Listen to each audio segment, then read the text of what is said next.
Awesome.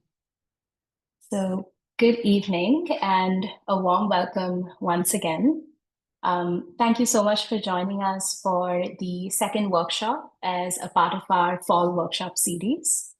It's really nice to see some familiar faces. I think I mentioned that a little while earlier, but it's nice to see some folks who joined us for the first workshop and also nice to see some new faces. So, new names as well. So, thanks so much for joining us. My name is Anshul, and I am the South Asian Services Team Lead at RedBird Therapy Center. And I'll be guiding you through today's workshop, and we'll be joined by three of our amazing team members who will be introducing themselves super shortly.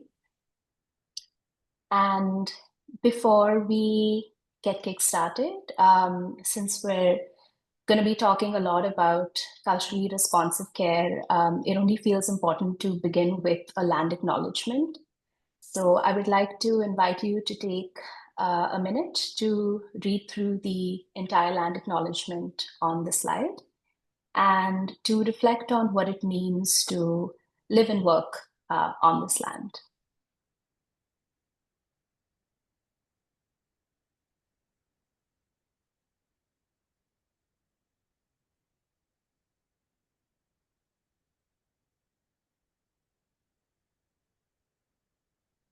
And we also recognize that acknowledging the land is truly the first step. And we would love to encourage you to check out this free open access course that is run by the University of Alberta. It's called Indigenous Canada. And just as a resource in case you're curious and interested in engaging in some continuing knowledge and education about this material. A little bit about us at RedBird. So RedBird Therapy Center is foundationally a trauma treatment clinic, and it was founded by our clinical director, Barbara Brown, who is also here with us this evening. On the left of the screen, you can see our associate team. And on the right, we have our now year-round low-cost student clinic. And we're a team of 20 incredible clinicians. And you can check us out on our website for more information about our services. And a little bit about our South Asian Services team. So we just launched our South Asian Services team this fall. And we're a small but mighty team of four. So we'll just take turns to introduce ourselves. And I can sort of get the ball rolling on that front. So I'm Anshul, and I'm a registered psychotherapist qualifying. I come with 6 years of international clinical experience with a Master of Science in Dance and Movement Therapy and also a Master of Counseling degree. And a lot of my work involves supporting immigrants and people of color as they navigate life transitions, are looking for support with relational concerns, working through intergenerational trauma, processing cultural adjustment and identity concerns, and making sense of internalized mental health stigma that is very common for amongst South Asian folks. And I offer services in English, Hindi, and Tamil. I'm going to pass it on to Arshdeep. Thank you, Ancho. My name is Arshi. I completed my master's in counseling psychology and psychotherapy at the University of Toronto, and I am a part-time associate here at RedBird. Recently just attained my qualifying status as an RP, and I predominantly work with young adults and adults providing services in both English and conversational Punjabi. Given that I'm here, I do have a very soft spot for supporting the South Asian community. My approach to therapy is leaning away from pathologizing, but instead understanding my clients presenting concerns in a context of coping strategies that allow them to get through very challenging times in their life. and collaborating with them and looking at how they can be replaced with more adaptive forms of healing if these coping strategies are no longer serving them in the way that they did.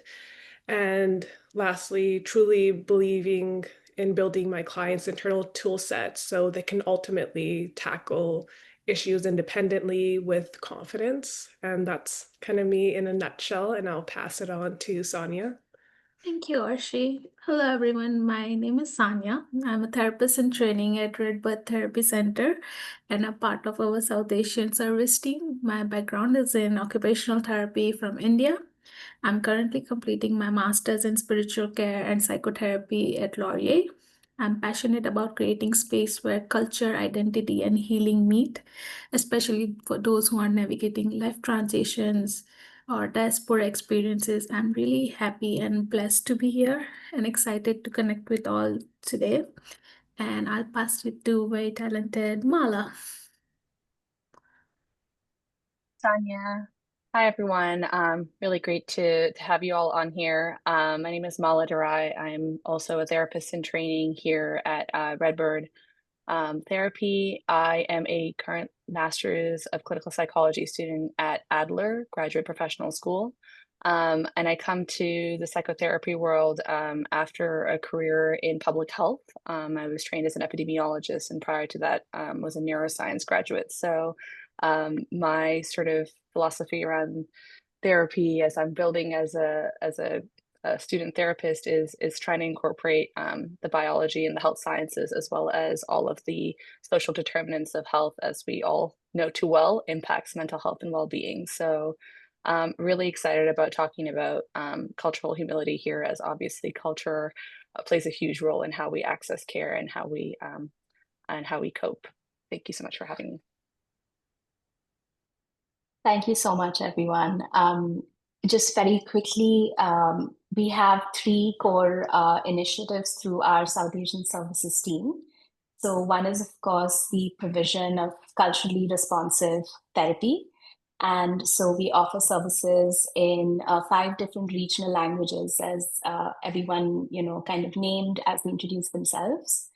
And the second is providing and building a support network for allied health providers, South Asian identified allied health providers. And so we hosted our first open house earlier this month, and it was incredible to see, close to 35 providers in the GTA show up and talk about the really important work that they're doing in the community and to connect and be a support system for one another. So that was something we started this year, and we look forward to hosting it on a quarterly basis from 2026.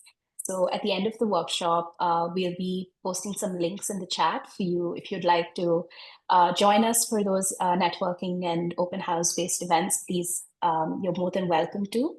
And lastly, the third offering is, of course, what we're doing today and what we've been hoping to meet through our fall workshop series, which is offering advocacy and education and consultation to enhance cultural competence when it comes to supporting clients from the South Asian diaspora. And so that's really the core of why we're doing what we're doing through this fall workshop series. And we're really grateful that all of you could join us this evening. And so for those of you who came for the first workshop, today's workshop is going to be slightly different, where we're going to be diving into some of the barriers that clients from the South Asian diaspora might face when accessing health and mental health care services. And we will be specifically looking at the impact that stigma, gender-based differences, culturally shaped expressions of distress, and intergenerational trauma, the impacts that all of these different factors have as folks look at accessing, mental health services.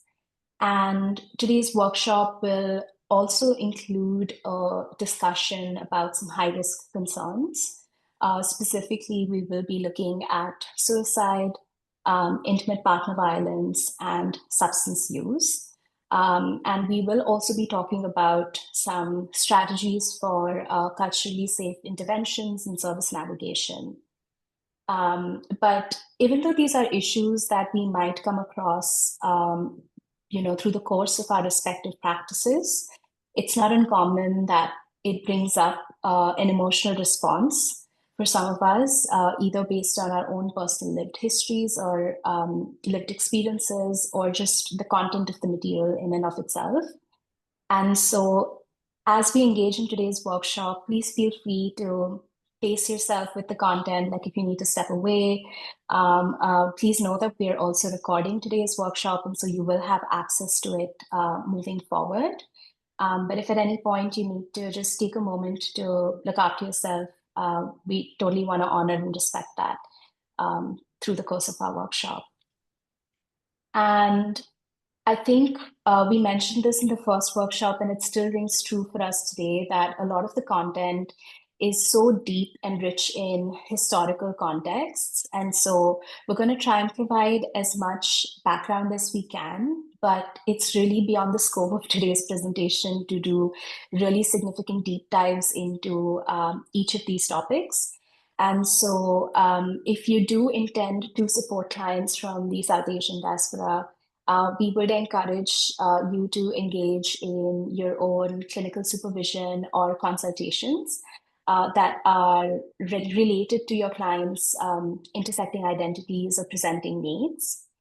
And lastly, just I think our hope is that we want to acknowledge the diversity within the South Asian communities. And none of the content is intended to be a generalization or to homogenize individual lived experiences. In our previous workshop, we looked at, historical and contextual factors like, migration journeys and cultural values, family structures, intersectionality, and how all of these impact the diasporic experience. And so if any of you have missed that workshop, again, at the end of today's workshop, we'll post a copy of the link for you to view at your own time. But we won't be going over the same topics in today's workshop. So it might feel like we jumped steps, but if you weren't here the previous time, just know that we've covered that and you'll have access to that. All right, so I'm going to pass it on to Mala to get us started this evening. Over to you, Mala. Thanks, Anshul. So I'd like to begin our talk today by exploring what we know about mental health help-seeking patterns in the South Asian diaspora communities, particularly here in Canada. So when we talk about mental health in immigrant and racialized communities, we often reflect on prevalence or outcomes, but we don't always pause to understand how people make decisions about when, where, and whether to seek care in the first place. The South Asian diaspora, diverse in religion, language, and migration histories, shares some common cultural logics that profoundly influence how distress is recognized, how it's talked about, and how and when people eventually come into contact with formal systems of care. So the first sort of section we're going to talk about is utilization patterns. So across Canada, South Asian communities consistently underutilize formal mental health services relative to need. So population and regional studies, including those from the Mental Health Commission of Canada and the Ontario's Peel region, show higher reports of life stress, anxiety, and acculturative stress among South Asian immigrants, yet lower rates of accessing counseling or therapy.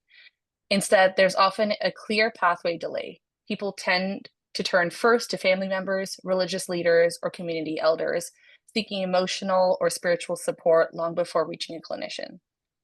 And this isn't simply about a lack of awareness, it reflects a mismatch between how distress is experienced and how our systems conceptualize mental illness and help seeking. In other words, the need is there, but it often doesn't translate into utilization. The next topic I'm going to cover is stigma, shame, and the cultural logics of concealment. So one of the most powerful barriers, well documented in both qualitative and epidemiological research, is stigma, rooted in family and cultural values surrounding izzat, or honor, and sharam, shame. For many families, mental illness isn't just an individual matter. It's seen as a potential threat to the family reputation. Concerns about gossip, judgment, or social exclusion can lead to silence or concealment, and mental health challenges are just kept inside the home. Individuals often minimize symptoms or frame them as stress, bad luck, or physical fatigue, rather than risk labeling them as psychiatric problems. This logic of concealment doesn't necessarily reflect denial. It's often about protection of self, of family, and of social standing. But that same protection can become a barrier to healing.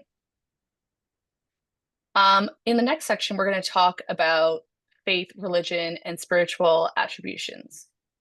Another layer shaping help-seeking behavior is the influence of faith and religion. Across Hindu, Muslim, Sikh, and Christian South Asian communities, suffering is often interpreted through moral or spiritual frames. Karma, fate, divine will, or a test from God. These beliefs can bring comfort and meaning, but they can also create moral weight, implying that distress must be endured rather than treated. As a result, many people seek help from their faith leaders first, priests, imams, or Gurdwara elders before turning to clinicians. Studies in Canada and the UK highlight that faith leaders are often first responders to emotional distress in the diaspora, but they may not always have the tools or partnerships to refer to mental health services. And the takeaway here is that faith isn't a problem, it's just an entry point. Our systems need to work with these community figures to open safe doors to care. Gendered expectations and family roles. Gender norms also play a powerful role. Women often face expectations to preserve family harmony, care for others, and appear resilient. Emotional vulnerability may be perceived as weakness or even a threat to marriage prospects, whereas men face norms of stoicism and toughness. They're often discouraged from expressing sadness or seeking help.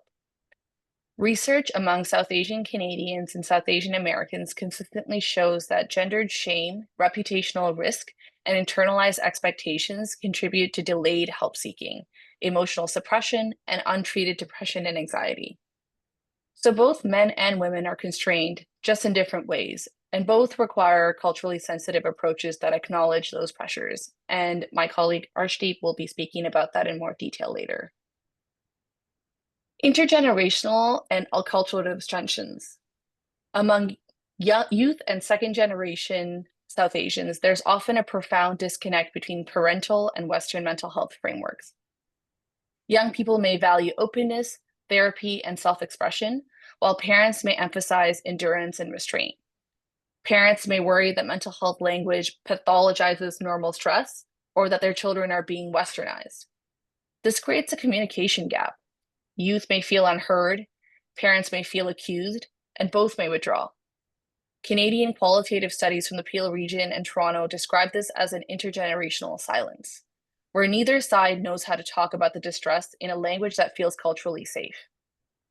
Clinicians working with families need to help bridge that silence, not by choosing sides, but by translating between these two worlds of meaning.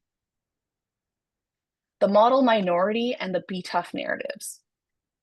Layered across these dynamics is a broader cultural narrative that South Asians are resilient, successful, and self-sufficient. The model minority image reinforces pride and work ethic, but it also makes it difficult to admit struggle. High expectations for academic and career achievement can lead to burnout, imposter syndrome, and shame around vulnerability. Studies show that many young professionals in the South Asian diaspora internalize distress as personal failure rather than a health concern. So when seeking therapy feels like it's breaking a family or cultural ideal, people wait until crisis hits, and by then, intervention is harder. Confidentiality, trust, and system-level barriers. Even when individuals decide to seek help, systemic mismatches still persist. Clinicians often hear that therapists won't understand, clients often fear that therapists won't understand their cultural context, or worse, that words will get back to their community.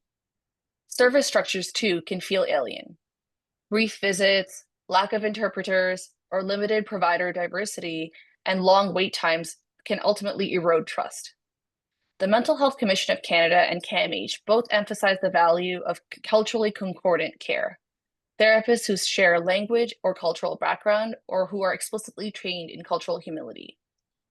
Culturally adapted programs have shown improved engagement and retention, particularly when they integrate family, community, and faith dimensions into treatment. In short, the system needs to adapt to the client and not expect the client to adapt to the system. So in closing, when we look at all these findings together, the story that emerges isn't one of apathy, it's one of mismatch. South Asian communities are not disengaged because they don't care about mental health. They are navigating intersecting systems of meaning, faith, family, gender, and identity that shape how and when it feels safe to reach out for help. And our task as clinicians and advocates is to meet that complexity with humility, to build bridges of understanding that invite trust, belonging, and dignity. Because the true work of accessibility isn't just about making services available, it's making them speak the same language as the people who need them. And so with that, I'll pass it to Arshdeep. Thank you, Mala, for providing that overview. And now we'll shift our attention to explore gender roles and expectations. In many South Asian communities, gender expectations are taught early and in life and passed down through generations. They shape how people are treated, what is expected of them, and how they come to see themselves within the world. From a young age, many children learn what it means to be a good daughter or a strong son.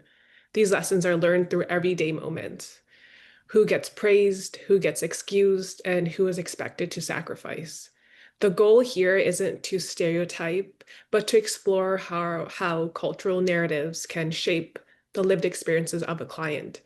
When we come to name those narratives, we can better support clients to find balance between honoring their culture and caring for their mental and emotional well-being. So let's start by looking at the patriarchy, which is defined as a system that centers around male authority, dominance, and power.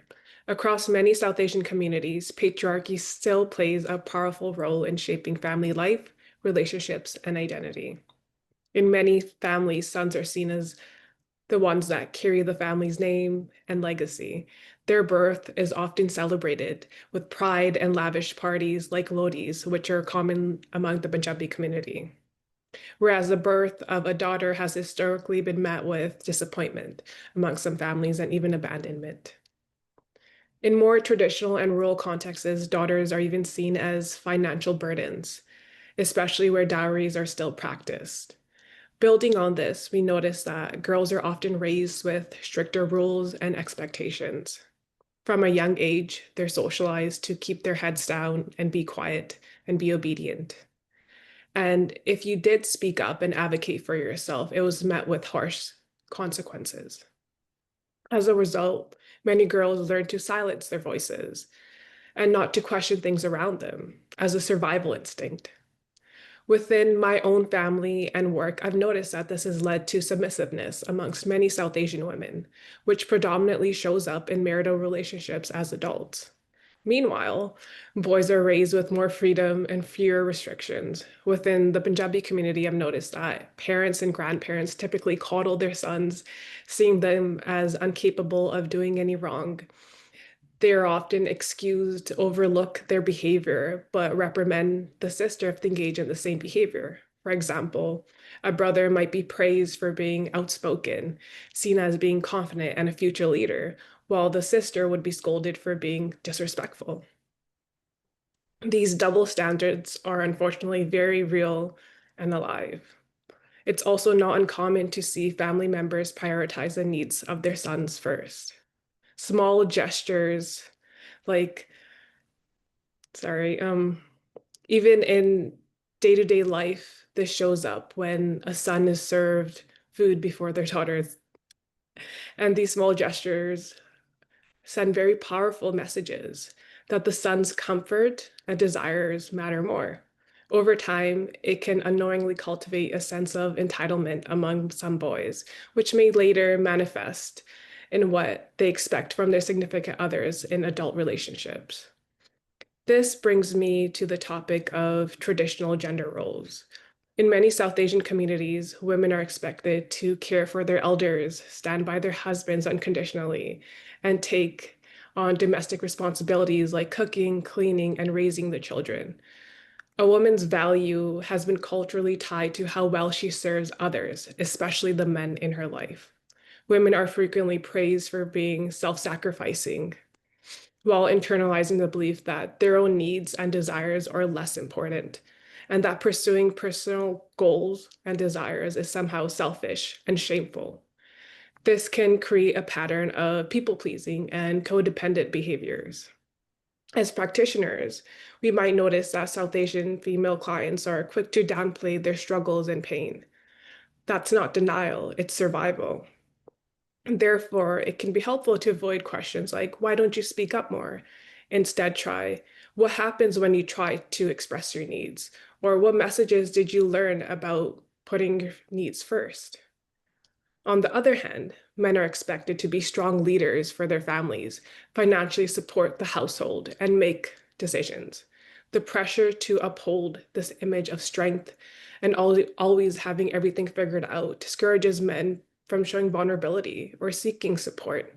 Many grow up feeling that expressing fear, sadness, and uncertainty makes them weak. In clinical settings, men might present as stoic or detached, not because they don't feel, but because they were never allowed to. It may be helpful to avoid framing emotional suppression as resistance. Instead, normalize that showing emotion might have not been safe or discouraged. Invite small steps by asking questions like, if your emotions could speak today, what would they say? These questions open up a space for reflection without implying blame or shame, and open gentle doors towards awareness and healing. Education is another space where gendered expectations appear clearly. Traditionally, boys are often encouraged to pursue higher education, ambitious careers. It is seen as an investment in a family's collective future. Daughters, however, on the other hand, are told not to dream too big, as if independence may threaten their marriage prospects. Even when girls succeed academically, they might feel guilt or pursue or downplay their achievements. Their success is often framed secondary to marriage and motherhood. This creates this ongoing pressure to prove worth, to constantly excel, perform, and meet expectations. Many South Asian women, especially within Western contexts, become high-functioning anxious. They do it all, work, family, caregiving, but internally they're exhausted and afraid of failing someone. You might hear clients say something like, I can't rest. I should be doing more. That's not just personal perfectionism, it's cultural conditioning rooted in proving one's worth. Asking questions such as, what does success mean to you? Or when do you feel like you've done enough? Explore pressure to see if motivation feels like a choice or obligation, and validate exhaustion as a product of cultural conditioning, not personal failure. Moving on to marriage, which is a deeply significant part of South Asian culture, especially for women. Traditionally, marriage is taught to be the ultimate goal for girls. As soon as a girl reaches a certain age, questions begin. When will she marry? Or whispers of what's wrong with her if she hasn't gotten married by a certain age. Once married, the pressure shifts to be keeping everyone in the household pleased and satisfied. In many South Asian households, when something goes wrong, it's the wife who's first blamed. If children act out, she's accused of being a bad mother that's neglecting her children. If there's a conflict with her husband, then she's ungrateful and only cares about herself. These messages are devastating because they frame women as responsible for everyone's happiness but her own. This constant criticism leads to many women to question their self-worth. When we, as women, can't meet these unrealistic expectations, we're left with a sense of failure and shame. Clinically, this might show up as depression or a low self-esteem. Therefore, it can be helpful to explore definitions of being, quote, a good wife or a good mother. Ask, are there any cultural or societal messages that shape this definition? And as I wrap up my section, it's important to also note that when South Asian families immigrate, cultural expectations often clash with Western values. Younger generations may question and challenge traditional gender roles, while older family members may see this as disrespectful or losing culture. Clinicians often see clients caught between these worlds, trying to honor family while seeking personal freedom. Validating this conflict with statements like, it sounds like you're balancing between two worlds and both of them matter to you, and encouraging reflection with what parts of your culture feel grounding and what parts feel heavy can help clients identify what to keep and what to release to foster empowerment without rejecting culture. As clinicians, understanding these dynamics help us meet South Asian clients where they're at. Gender expectations, family loyalty, societal pressure all shape how clients express distress and seek help. By naming these cultural factors, we create space for clients to find language and compassion for their experiences.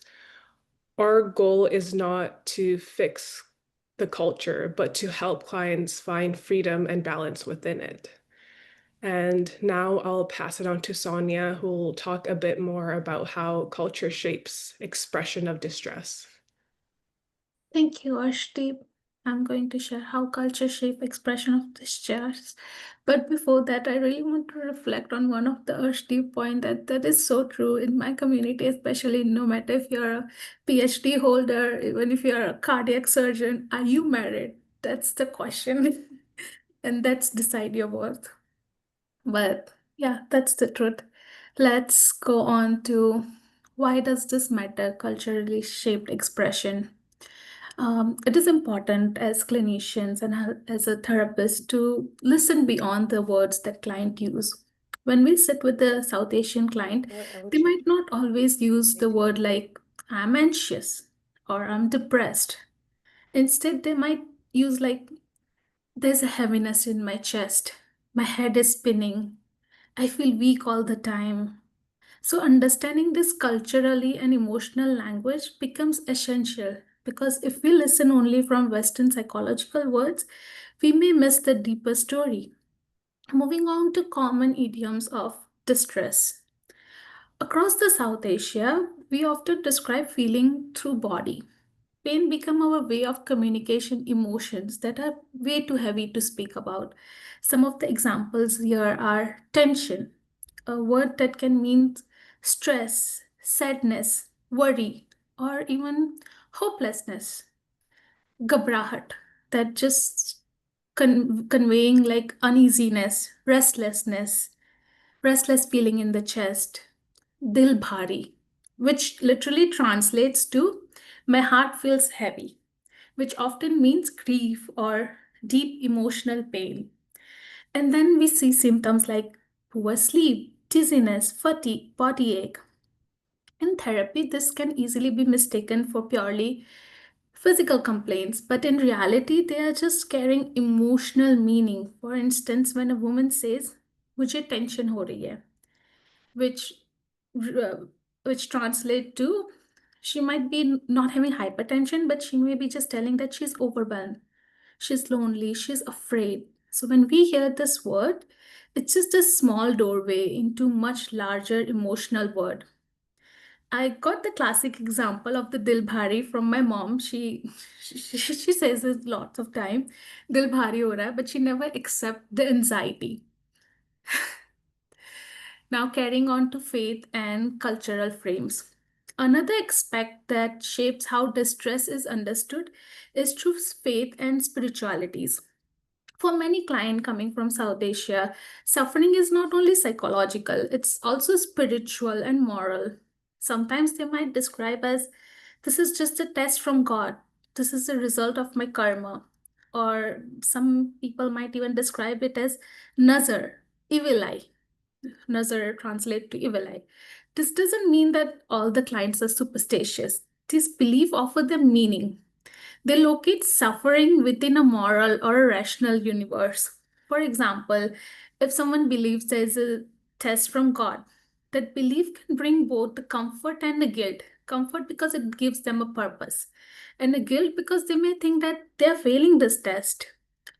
And unfortunately, clients first turn to the faith leaders, family elders, or even homemade remedies before coming to therapist. Therapist is the last option for majority of South Asian clients. Understanding this path will help us to meet client where they are, not where we expect them to be. Now, moving forward, common misunderstanding. Now, in our clinical setting, this cultural pattern often leads to misunderstanding. Let me share a few of them that comes up frequently is body pain is equal to physical pain, but many professionals treat complaints as purely medical, missing the emotional root. Family closeness or dependency. In Western framework, too much of family involvement may look as enmeshed, but in collective social South Asian families, interdependency is love and duty, not necessarily a pathology. Silence is resistance, but maybe sometimes clients stay silent or quiet just because they are respectful or they are afraid to offend, not because they are unwilling to engage or change the situation. Our job is to create this space where silence feels safe, not judge. What will be moving forward? What will be the helpful approaches? So, how do we respond to this with sensitivity or curiosity? Ask, what do you call this problem? This gives clients a language ownership. They might say, it's my tension, my heart feels tired, but that's okay. We can build on their words. Ask, who helps you when this happens? They might have a support system like grandmother, temple, priest, Maulana, or just a family friend. These are the bridges of care, not just barriers. Validate the meaning, validate what they bring. I think it's my karma. So instead of correcting them, we can say, like, it sounds like this is something deeply connected to your faith. Build validation, build the trust on that validation, respect faith, culture, as a healing resource. Prayers, rituals, family connection often bring comfort. Let's include them, not dismiss them. Invite stories, not labels. Instead of just diagnosis too soon, ask them to tell the story of their pain. When did it start? What's happening in your life right now? These stories reveals not just symptoms but relationship, resilience. And when we listen this way, we are not only treating the distress, but we are honoring their identity, their culture. Moving to practice guideline, one of the structural tool that I found was cultural formation interview or CFI, developed by DSM-5. It helps clinicians to explore cultural background, meaning of illnesses, coping method, and expectation of care. But beyond tool, it's really is a posture. The therapist posture of humility, curiosity, and respect. One of my mentors says culturally responsiveness is not about having the right answer, it's about asking the right questions. Let's take a moment here.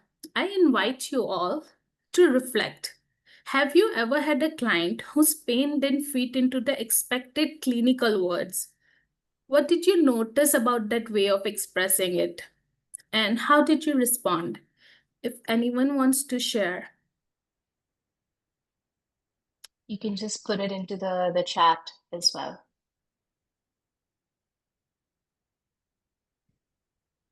Awesome. My mom uses this all the time, Ghabrahat, Dil Bhari. That's where I got the examples as a language of heart.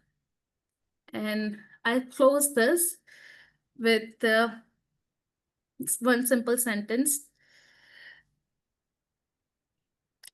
They are offering a glimpse into their world where emotion, body, and spirit are one. Our job is not to replace that world with our framework, but to enter in it gently, learn the language, help the people find healing within it. Thank you, everyone. I'll pass on to Archel. Thank you so much, Sanya. I was reflecting on your question, and I think another common one, like one is of course tension, which I've heard a lot of the elders in my family say, but also describing emotions as sensations. So taptapabat, it's just literally describing the sound of the heartbeat, which we don't have like words like anxiety, but we can say taptapahat ho rahi hai. That is literally like my heart is beating super fast in my chest.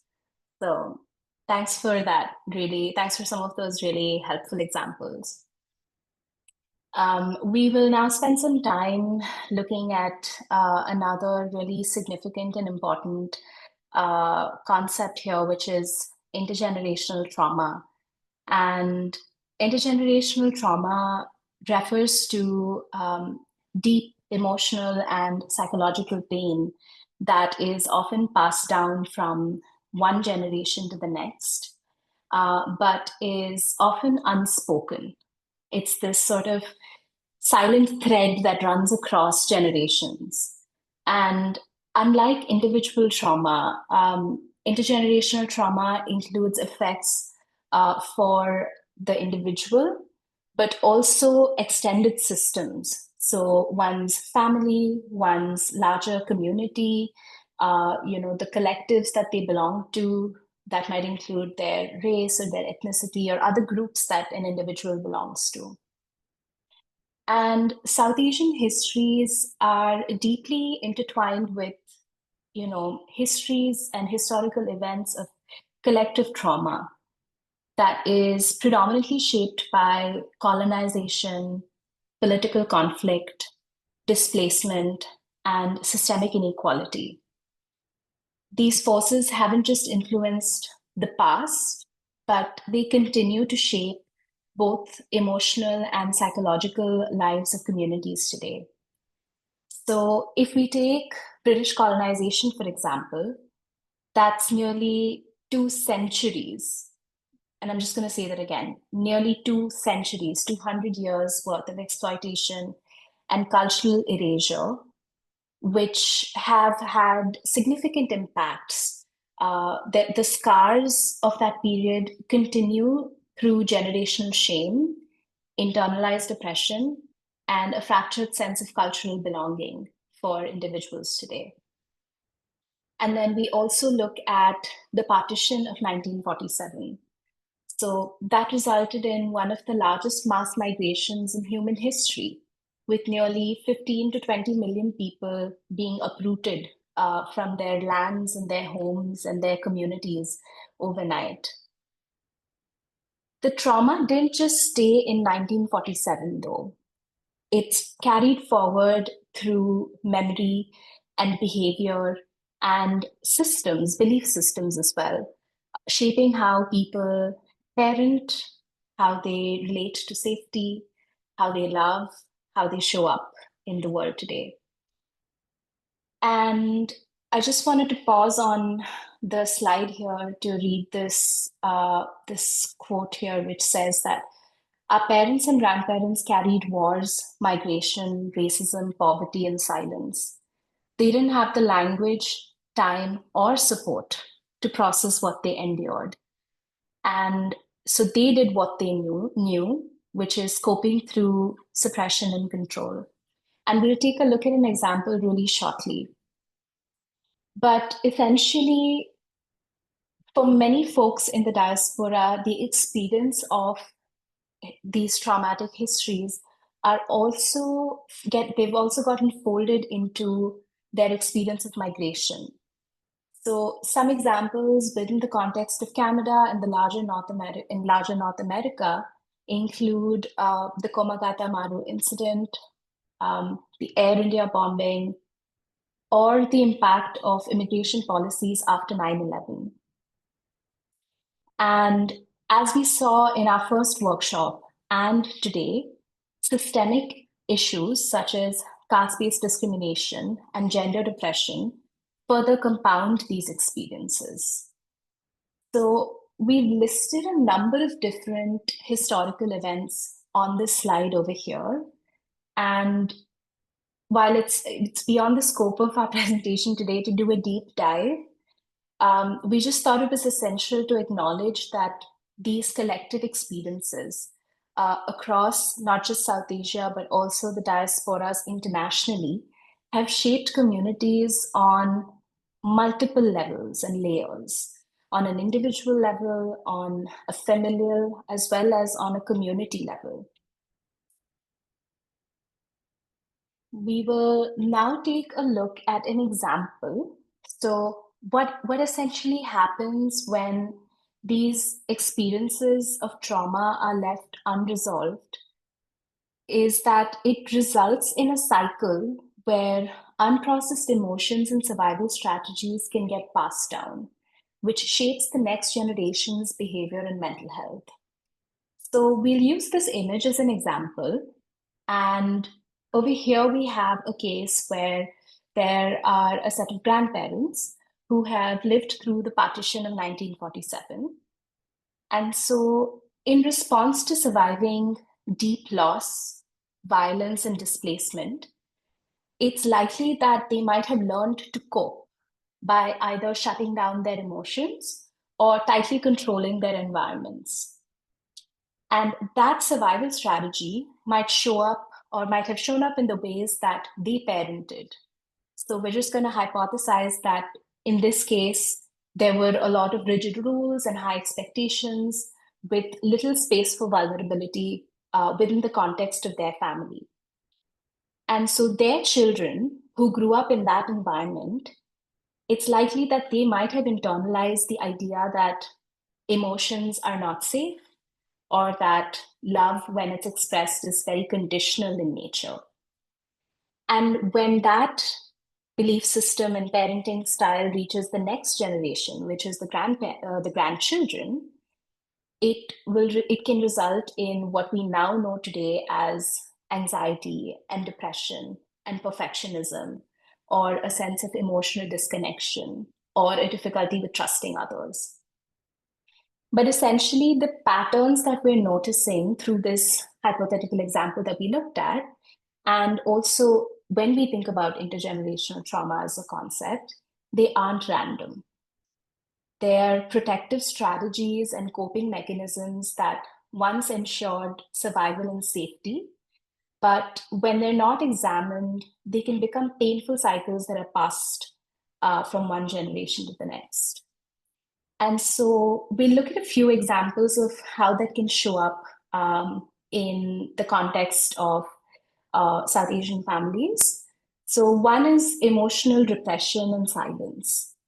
So many South Asian families avoid discussing difficult emotions, either because of cultural beliefs that vulnerability is a weakness, or due to their experience of intergenerational trauma. So some common phrases that I've heard within the context of my family and my extended family are, we don't talk about these things, right? Or you have food and shelter. What do you have to be so sad about? Right? You have everything. And I see some nods here as I'm saying that. But yeah, and another one, which is really sad to actually say out loud, but it's like, stop crying. You need to be strong, right? So emotional repression and silence is one way. High expectations and conditional love. So success is often seen as a way to restore family pride and social mobility. And so when parents who struggled either financially or faced discrimination in their lives, they might push their children towards a sense of being very achievement oriented. But this, when it's unchecked, might result in either a sense of perfectionism or a belief that leads to a fear of failure, actually. So, for example, talking about comparison, I think this is where comparison comes in. And this is also another common one where there's a lot of comparison to other South Asian, either family members or people in the community in general. Like, your cousin is a doctor. Why can't you be more like them? So when these kind of messages are passed along, children may learn that their worth is earned through achievement and not through belonging. Ashdeep spoke a lot about gender trauma and the emotional suppression, the gender-based suppression, sorry, that women experience. So I won't go too in depth, but that's another way that it can get passed down.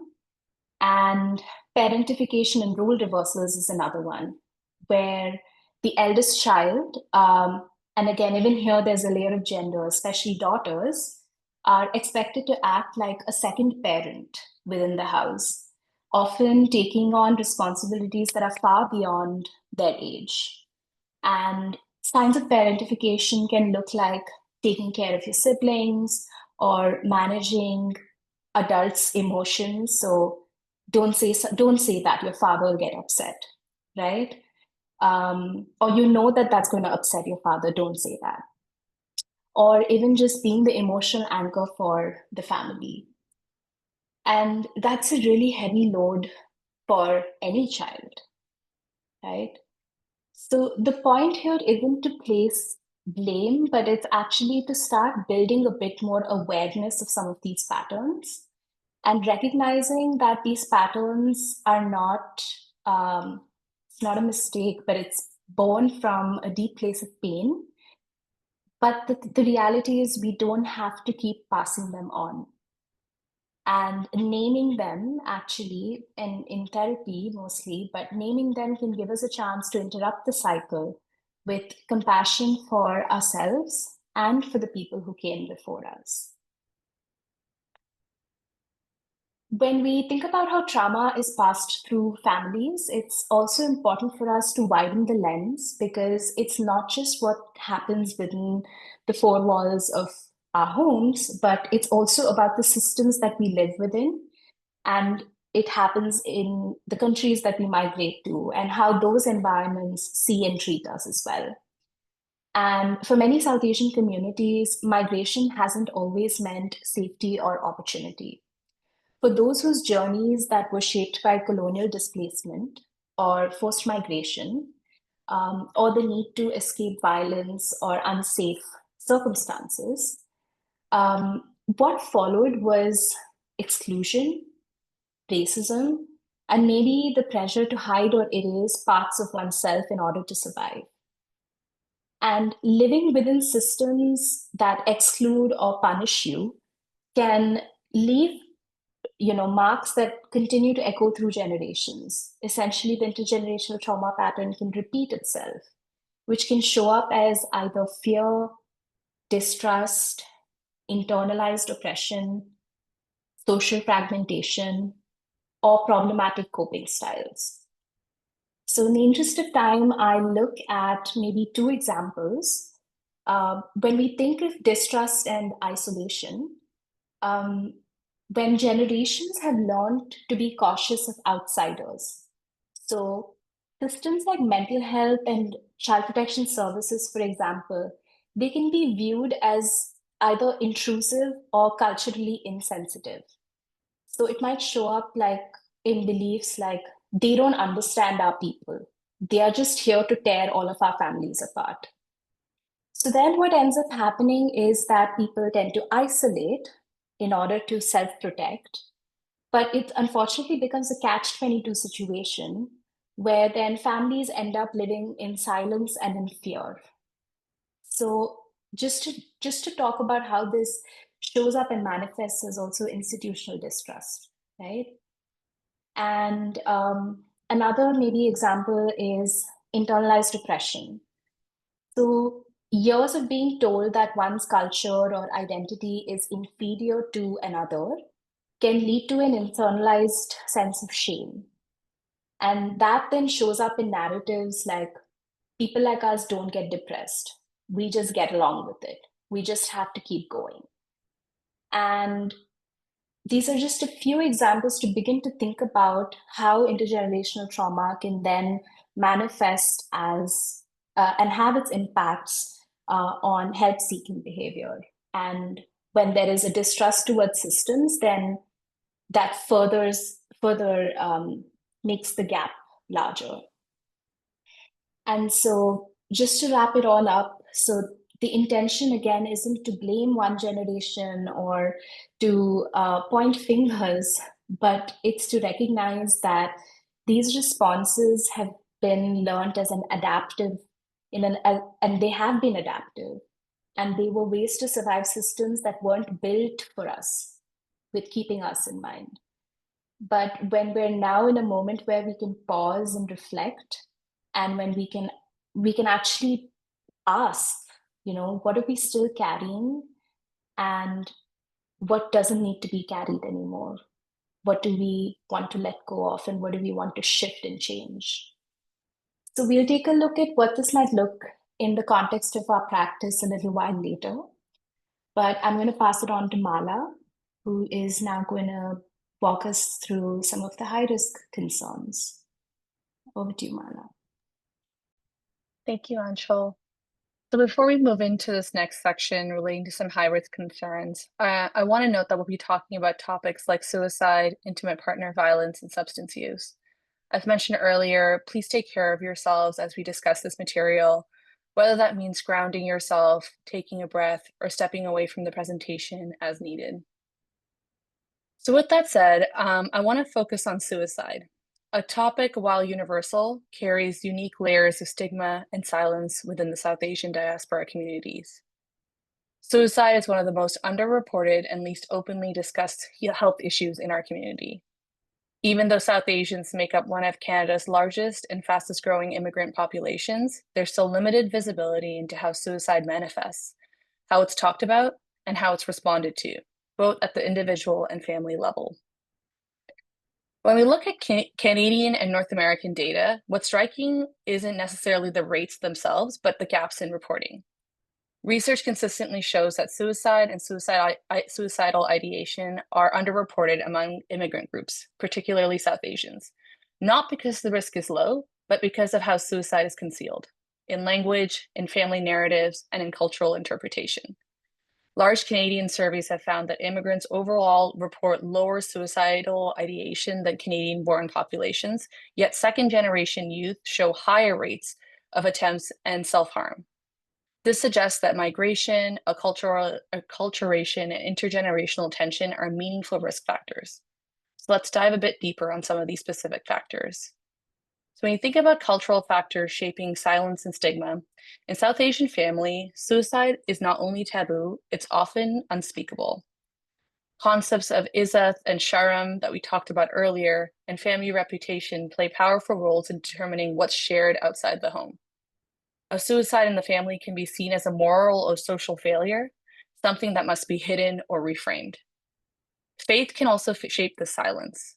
Within Hindu, Muslim, Sikh, Christian, Buddhist views, South Asian traditions, suicide may be viewed as sinful or as interfering with divine will. While faith can offer comfort, it can also contribute to moral judgment or denial, especially when suffering is seen as something to endure rather than something to heal. The result is that suicide often remains unnamed even in professional spaces, obituaries, eulogies, and community conversations. The silence doesn't erase the loss, but it does erase the opportunity for collective healing. Another key factor is language. Across South Asian languages, Tamil, Hindi, Urdu, Bengali, Punjabi, to name a few, there are often limited, accessible, or colloquial terms for suicide and other mental health conditions. I got to see this firsthand during my graduate education when my professor and I partnered with an organization called SCARF, the Schizophrenia Research Foundation in Chennai, India, where my family is from. And we studied the impacts of stigma and language on mental health service use. We analyzed interviews of families and clinicians working with individuals with psychotic disorders. What stood out was that in Tamil, there was no direct word for schizophrenia. Instead, families used phrases like galati panardu, which literally translates to causing a ruckus. When we probed how families felt about a more derogatory word, pythium, that translates to insanity or madness, referring to conditions of mental illness, they were quick to say that's not what their family member has, it's what others have. Language in this sense reflects worldview, and it shapes whether something is recognized as illness or interpreted as faith, punishment, or moral weakness. For suicide, similar dynamics apply. In some South Asian dialects, the available terms are so laden with moral and spiritual judgment that people avoid them altogether. Without accessible and neutral language, it becomes difficult to even name what's happening. And if we can't name it, we can't address it. The combination of stigma, faith, and linguistic limitation contributes to this under-recognition, under-reporting, and under-response. Family may avoid seeking professional help out of fear of being labeled, or they may turn to faith and community supports that provide solace but not clinical intervention. And sadly, even after suicide occurs, family may resist formal reporting or documentation, meaning that our statistics remain incomplete and prevention efforts lack visibility. All of this brings me to why this topic feels so personal to me. I've lost two people very close to me, both young and both of South Asian origin, to suicide. In each instance, I remember standing in rooms filled with people who loved them, people who were educated, people who worked in healthcare, and people who studied the brain like we did. And yet, in moments of collective grief, the word suicide was never spoken, not once. And even today, when we speak about their passing, we still don't name it. And I think that silence says so much. It reveals how stigma operates, not just before someone reaches out for help, but even afterward, in how we tell their stories, and more often, how we don't. The silence doesn't erase what happened. It only deepens the invisibility of suffering in our communities. It means that the true prevalence of suicide among South Asians is not just underreported, it's unspoken. And that invisibility keeps us from designing systems and spaces that truly meet people where they are. So part of what we're called to do, especially as clinicians and mental health professionals, is to make that silence less possible, to speak the word, to hold the story, and to create culturally safe spaces where pain can be named and shared before it becomes unbearable. Because people who look like me, people of South Asian descent, are at risk of suicide just like every other community. Yet we carry layers of cultural complexity that shapes how and if we seek help. But by bringing these conversations forward with compassion, cultural humility, and courage, we not only honor who we've lost, but we begin to reclaim their stories from the grip of shame. And maybe that's where the healing begins. And so with that, I'm going to pass it to my colleague, Arshdeep. Thank you, Mala, for sharing that. And now I'll provide a brief overview of substance use within the South Asian community, which is a prevalent issue that's rarely talked about openly. When we look at substance use within the South Asian community, it's important to remember that behavior doesn't happen in a vacuum. It can be an expression of deeper collective wounds, many of them unspoken and even across many generations. Events like the partition, colonization, and forced migration fractured families and communities in ways that still echo today. Many people never had the space to process these wounds. They moved forward with survival as a priority, not healing. The survival mindset shaped entire generations, teaching people to work hard, stay quiet, and push through no matter what. For many South Asian men, especially, drinking can become a way to numb the pain they were never taught to express. Therefore, what looks like a drinking problem may actually be someone's best attempt to soothe deep-rooted pain with the tools they have. As clinicians, when we understand this backdrop, we stop pathologizing and start contextualizing. We begin to ask not what's wrong with this person, but what shaped this person's story. There's also another layer to SED. In many South Asian communities, especially within the Punjabi community, alcohol has been a cultural way for men to bond and to connect. When male guests come over, it's a common courtesy for the host to offer a drink. It's seen as a gesture of warmth, respect, a symbol of hospitality and friendship. Saying no can feel disrespectful and even be taken as an insult, especially amongst older generations.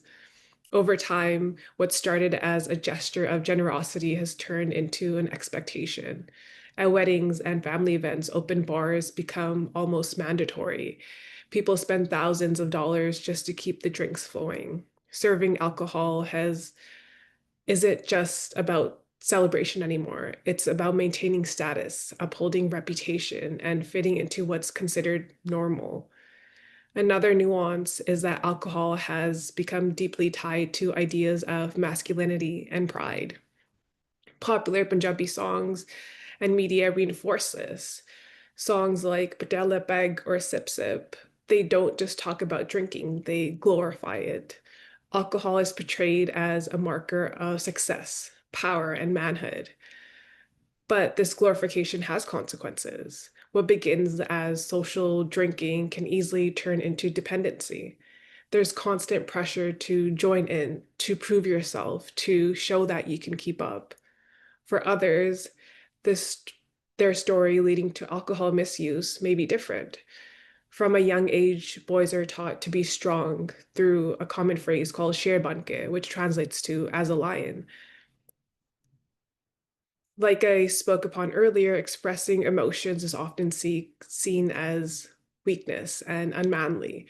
So when life brings stress, whether that be financial struggles, family conflict, or emotional pain, many adult men don't have the internal tools to deal with these feelings in a healthy and constructive way. Instead, they turn to what's accessible and accepted, which is alcohol.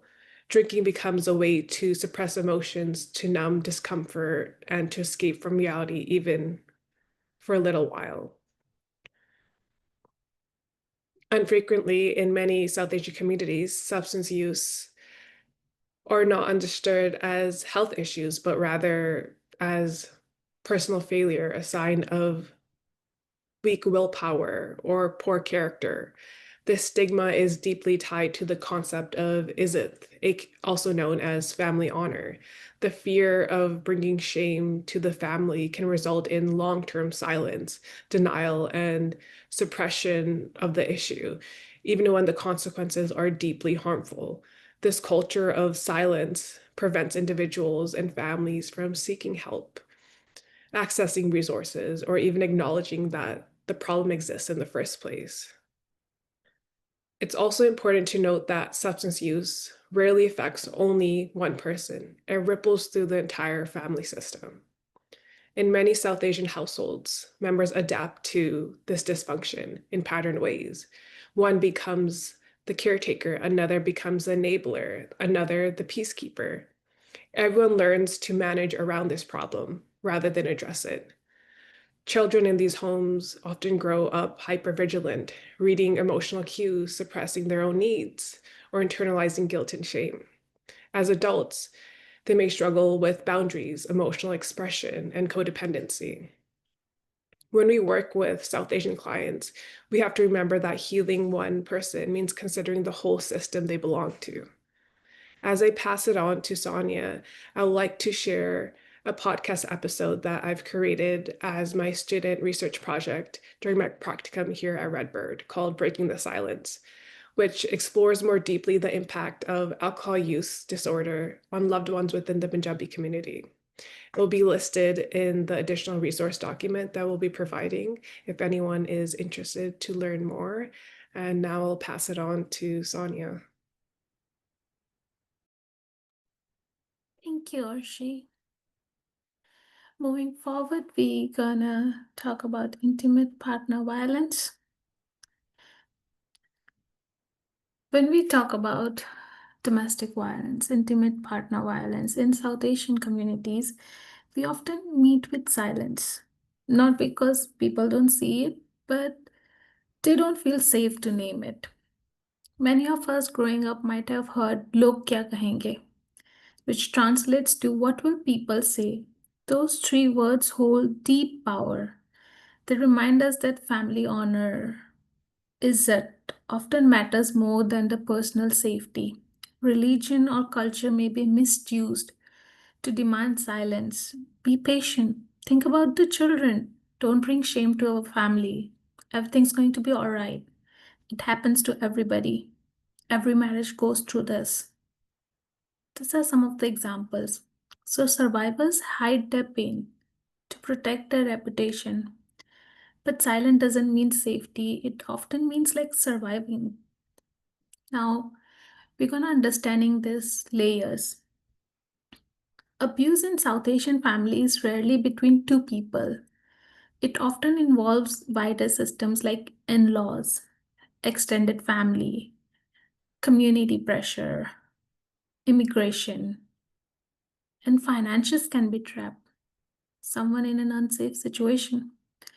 Leaving may means losing not only a partner but a home, support, status, legal status in the country.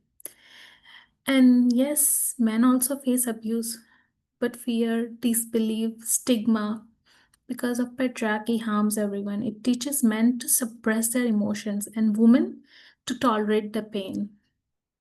One survivor said, "Living my marriage would mean leaving my world." This just captures the entire reality. Violence is not just physical, it's social and emotional. You can still show the physical violence, but how are you gonna elaborate or demonstrate the emotional violence? Moving to implication for practice. As helpers, we must shift our question. Instead of asking, "Why don't you leave?" ask, "What does safety look like for you right now?" Our role is to listen with empathy, not judgment. Simple statements like, "You deserve safety with dignity. You're not alone. I believe in you." This may sound small, but can rebuild a sense of warmth, a sense of worth that violence and shame have destroyed. Remember, empathy before actions builds safety. Moving to culturally safe strategies. Go at the client's pace. Safety plan must fit their culture and emotional realities. Address patriarchal norms, tailoring interventions to address this attitude and power dynamics within the family unit. Respect the meaning of family even when family cause harm. Provide connection to resources. Support client to connect with culturally relevant formal resources in the community, such as legal aid, financial literacy, or job training, or housing support. Informal resources such as connection with community leaders, peer support group, connection with friends. Going on to the extended families can also be supportive and help the bridge between the safety and belonging. Include space, faith, and spirituality. Where relevant, for many, faith can be a source of strength. Acknowledge immigration risk, sponsorship, status, or gossip can all shape their choices. Assist the client with learning about the system that impact them. Education, advocacy can be supportive because for many survivors, the hardest part is not living, it's a fear of completely being alone. Safety planning begins with the trust. I'm going to close this and I just want to tie it with Arshdeep's podcast, Breaking the Silence. It usually reminds us that breaking silence isn't about defense, it's about survival sometimes. Culturally responsive care means listening without judgment, honoring the dignity, and restoring voices. I myself have been through domestic violence when I was hardly 21, and I had my whole life ahead of me. Instead of wasting my time, I chose I want to move out, I want to go to Canada. And I was educated. I know my rights. I had financial support too, but it came with a cost of time. And I didn't want it to waste my time in making a legal case or dragging it. So I just make a choice of separation instead of going after legal aids. And each one of us our own choice, whatever we decide, whatever we feel is right for you. So sometimes client with such case is being difficult, but beware what client needs, what they want, how can they feel protected. Sometimes a legal status in the country can be more important for them than their safety. Understand why it is. I won't be able to carry it much. I am just passing it to Archer. Thank you so much, Sanya, for sharing that very personal anecdote. But I think it really exemplifies what we hope to talk about next, which is what does culturally responsive practice really look like? So I I think I think a common thread that we've heard today is the word cultural humility, and we'll talk about how that is different from cultural competence and how actually cultural competence is often the starting point. So it refers to acquiring knowledge about different cultural norms. And while it's really helpful, what often happens is that it can create a false sense of mastery. And the reality is that we can never truly, fully ever know someone else's lived experience, as we've seen through the multiple examples today as well. And that's where cultural humility comes in, which invites us to take a step back and reflect not just on our own lived experiences, but also maybe our biases, and to stay open to learn from clients, especially about how power and identity can shape and impact the context of either the therapeutic relationship or the helping relationship. And culturally responsive practice is where cultural humility is actually put into action. So it's about how we begin to adapt our approaches, whether that's our language, our assessments, the interventions that we use in order to reflect the realities of our clients, like Sanya was mentioning.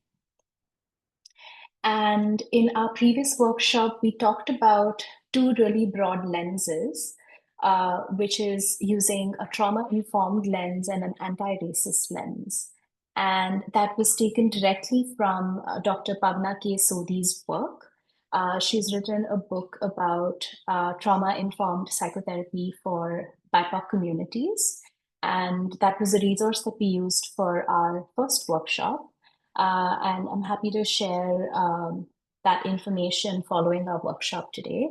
But essentially, the trauma-informed lens, as we've seen in both of our workshops so far, is it can be super helpful to begin to acknowledge and pay attention to the layered realities and lived experiences of our clients. So this might include exploring migration histories or the impacts of intergenerational trauma, processing racial and cultural discrimination that a client might be experiencing, unpacking, internalized stigma and racism. And the list is actually pretty long here. And trauma-informed care acknowledges at its core and it honors that many South Asian clients live at the intersections, at these very different intersections, and that ignoring these actually misses important sources of distress. Clinically, this might also involve offering choice and collaboration and agency at every step of client care.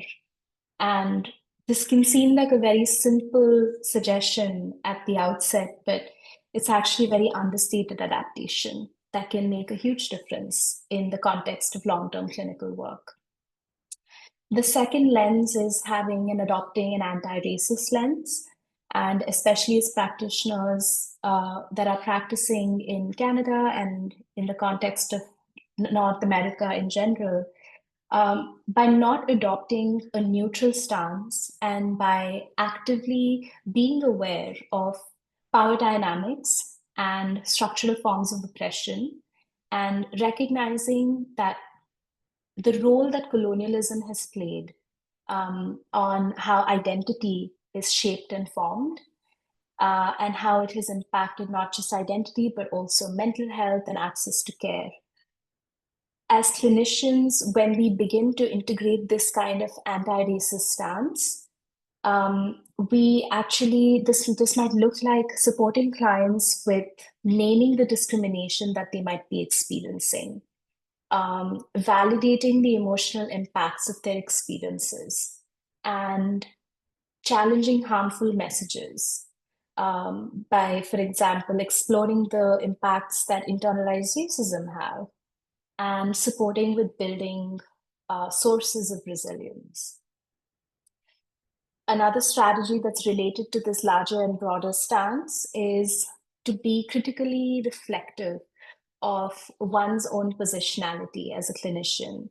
So, how do my own unique intersecting identities, whether that's my cultural background, my lived experiences, my biases, the power that I bring into the context of the therapeutic relationship, how does that intersect with the client's unique intersecting identities?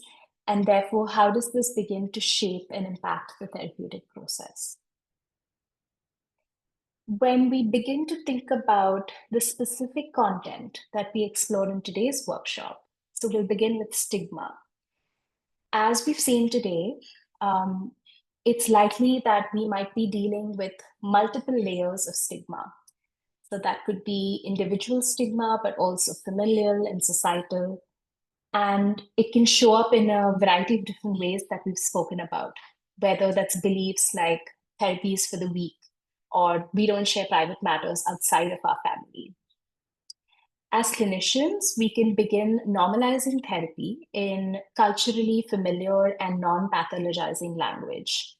So it's quite common, especially I think amongst older generations, to describe mental health challenges like Sanya spoke about as, feeling mood off and tension and stress, rather than explicitly stating I'm anxious, depressed, and hot. So in Hindi, we could look at potentially reframing therapy as a space where tension kam karna. It's a space where you can reduce that load of emotional tension, or dil halka karna, which translates to lightening the load that you're carrying in your heart. So this can feel a bit more approachable than using very clinical language, for example. Similarly, I found that using the analogy that just like we go to a doctor for physical concerns and pain that we might be experiencing or when we're unwell, therapy is where we can come to talk about our emotional pain. So this actually helps. I've seen that it helps frame therapy as a proactive and strength-based step, and helps prevent looking at it as a last step or the last resort that I will go to therapy. And it's also helpful to create a space for clients to talk about the hesitation or ambivalence that they might have about coming to therapy. So asking questions like, what messages did you grow up with about asking for help? Or even just being quite direct and honest about it. Like, what would your family think if they knew you were here? It begins to invite these conversations within the context of the helping relationship, invites clients to reflect on internalized stigma without judgment, and externalized beliefs that they might be holding, right? And Sanya spoke to quite a degree about culturally shaped expressions of distress. So I don't want to go into that. I feel like you did a really awesome job of also talking about some adaptation, Sanya. So I'm just going to move on to potentially what adapting risk assessment tools and what that would look like in the context of our work. So when we're working with clients from the South Asian diaspora, standard risk assessment tools for suicide and intimate partner violence and substance use can often fall short. And this is because these tools rely on very direct disclosures from clients and also on Western symptom frameworks, which might not align with how distress is either expressed or experienced in many South Asian cultural contexts. So, for example, clients may not name suicidal thoughts directly due to either internalized stigma of their own or maybe religious beliefs or a fear of dishonoring their family. So, a disclosure from a client that I don't want to live like this anymore. So, they might state something like this and then go on to actively deny, for example, any suicidal plans or means and intent. In these cases, taking the statement at the face value without any deeper exploration might actually lead to us underestimating the level of risk that they might be experiencing. And I think it's also helpful to recognize that for clients, especially who are immigrants, there might be a fear that disclosing risk could lead to either an involvement of police or child protection services. It might jeopardize their immigration status or bring them or their family shame within the broader community. These fears, they lead to, unfortunately, a reduced likelihood of honest disclosures, especially when clients might not know either their rights or how systems function. And so some helpful starting points might include beginning to invite conversations about these fears within the context of the work that you have with clients. So are there things that you're holding back out of concern for your immigration status, right? Or even a question like, have you ever worried that talking about this would lead to either a trouble for your family or your immigration situation? Other strategies include supplementing standard assessment tools. So for example, if you use a PHQ-9 in the context of your work, and the PHQ-9 does have a screening question on suicide risk assessment, supplementing those tools with qualitative questions. So we spoke about this, but like, how do your beliefs help make sense of the thoughts that you're having? Or what helps you get through these moments when things feel unbearable for you? A 2021 study by Sharma and colleagues also highlights this very same concept, that adapting suicide assessment tools to also include relational and cultural variables, it actually has helped improve detection rates among South Asian youth specifically. And I think we spoke about this and alluded to it a little while earlier, but religion also plays a role when it comes to suicidality, for example. So South Asian clients may frame suicidal ideations through a religious lens, either as a protective factor or as a source of shame. And this is supported by research that shows that religious coping mechanisms can actually serve as buffers and barriers to risk disclosure. So staying curious about the influence of religion on such concerns can also be really helpful. For survivors of intimate partner violence, I think Sanya again spoke about this, but they may downplay abuse in order to protect larger family reputation, including not just their immediate family, but those of their in-laws as well. And the fear of immigration consequences might also be something that might be at play. So a client might allude to things being difficult at home rather than make very direct disclosures of harm. And research has shown, research by Sabri and Granger shows that IPV screening is more effective when it accounts for cultural and familial pressures rather than assuming clients will name abuse directly. So some possible questions for supplementing the screening for intimate partner violence can include just questions that clarify this a bit more for clients. What happens when there are disagreements at home? Do you feel safe in your home? And is there anyone's anger or control that makes you feel unsafe or afraid? Or have you ever felt like you couldn't tell anyone what's happening because it would bring shame to your family or trouble to you and your larger family? I know we're at time and I'll take just another 5 minutes. So for those of you who can stay, that would be amazing. And if you need to hop off, we definitely will have the recording. But the last few topics are about just incorporating community and faith-based support systems. So given that religious and spiritual beliefs may be central to a client's coping and identity, wherever possible, actually collaborating with trusted community figures and organizations as well can be really helpful, and obviously doing it with consent. Another strategy might be to offer referral pathways that include culturally familiar services. So that could include things like a peer support group or faith-based counselors, for example. And if you work with a lot of immigrants or newcomers, familiarizing yourself with community organizations that offer culturally responsive peer support for the diaspora can be super helpful. So a few examples of organizations in the Greater Toronto area are Ladlia and the South Asian Women's Collective. So both of these are not-for-profit organizations that offer culturally relevant peer support for international students, for girls and women of the South Asian diaspora. And so building just awareness that these organizations exist can be helpful, because if a client is in need of, for example, legal aid, Ladlia, for example, has a program through which they offer free legal aid for international students. So then that's amazing, because then you have a culturally responsive community resource that's accessible.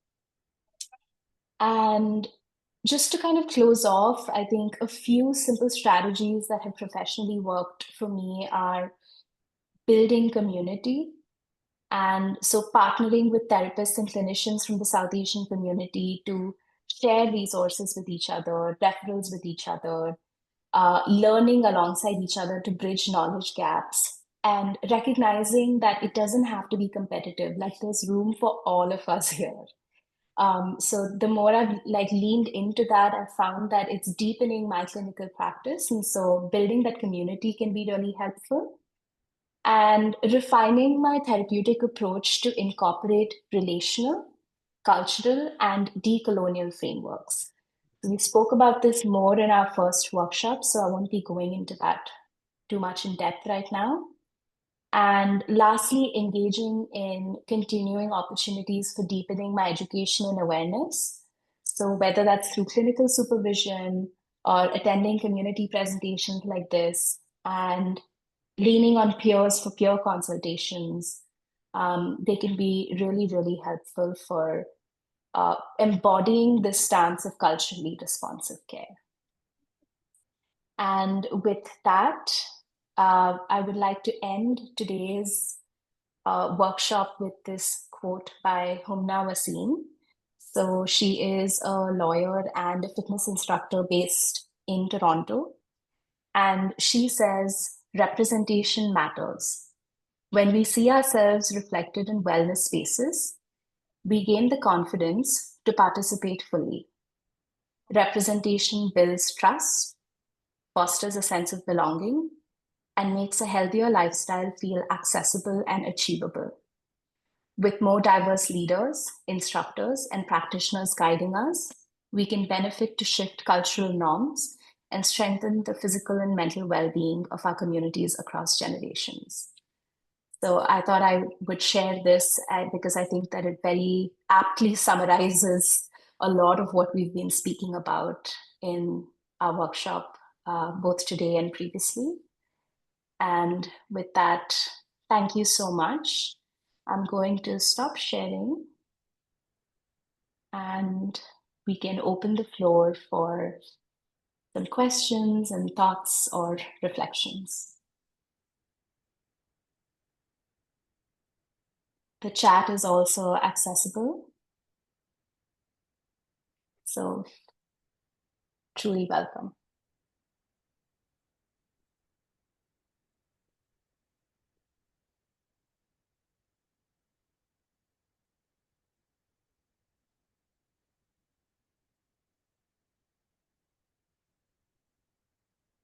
Thank you, Sadaf.